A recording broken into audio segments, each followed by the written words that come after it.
Mga minamahal kong mga kababayan, nakikita po ninyo yung pattern sa mga nagdaang araw. Mas uunahin po nila yung tao na nagmamalasakit sa inyo para palitawin natin ang katotohanan. Ngunit yung taong nasa likod ng lahat ng kasalanan ito ng pagnanakaw, hanggang ngayon ay wala pa po silang ginagawang pag-uusig.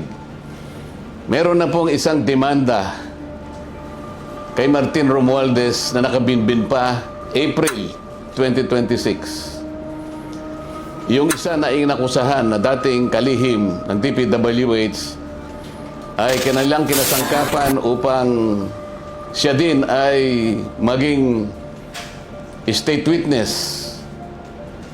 At siya yata ang gumawa ng paraan para ma-discharge siya sa kanyang naunang asunto.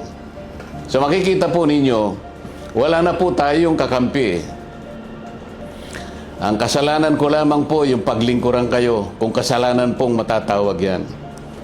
Na humarap sa kanila ng buong tapang para sa ganon ay malaman ninyo ang totoo. Malaman ninyo kung sino ang nagkasala sapagkat gusto nating papanagutin lahat ng mga taong ito. Ngunit kapag ako'y kanilang inaresto, hindi na po matutuluyan. Akala po nila ay maililibing ito sa limot. Ang isa pa pong inaasahan nila ay hindi na po ako makakasali doon sa impeachment proceedings na nakatakda pong magsimula sa susunod na linggo. Sa mga tweet, 2 ibon sa isang putok, mga kababayan. So talagang maliwanag na planado po ito, mga kababayan, kasi 2 linggo bago nagpahayag ang ating ombudsman, sinabi na rin ni Ping Lacson na tila siyam pa na senador ang makukulong. Parang alam na niya ang mangyayari. Gaya po ng nauna ko nang ipinahayag sa inyo.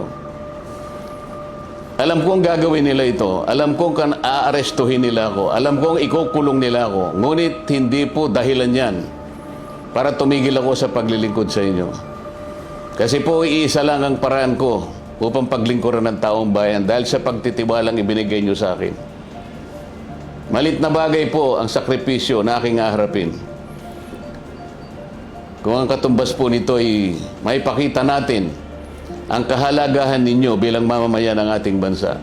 Kahit po sa mahirap na kalagayan natin ito, mga kababayan, pinakikiusap ko sa inyong lahat, wag po tayong pumayag na basta-basta na lang nila baluktutin ang katwiran.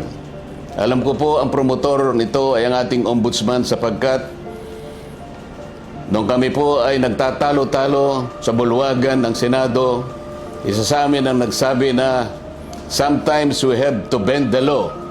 At sumagot po yung ombudsman nang tinanong siya kung tama ang kanyang sinabi. Alam na po ninyo kung ano yung sinagot niya. Yes, sir. Huwag po tayong pumayag na gano'n ang mangyari. Kahit ano pong mangyari, ilaban po natin ang katwiran. Dahil ang katwiran po ang magpapalaya sa atin. Ito ang magbibigay sa atin ng tagumpay bilang mamamayan at bilang isang bansa.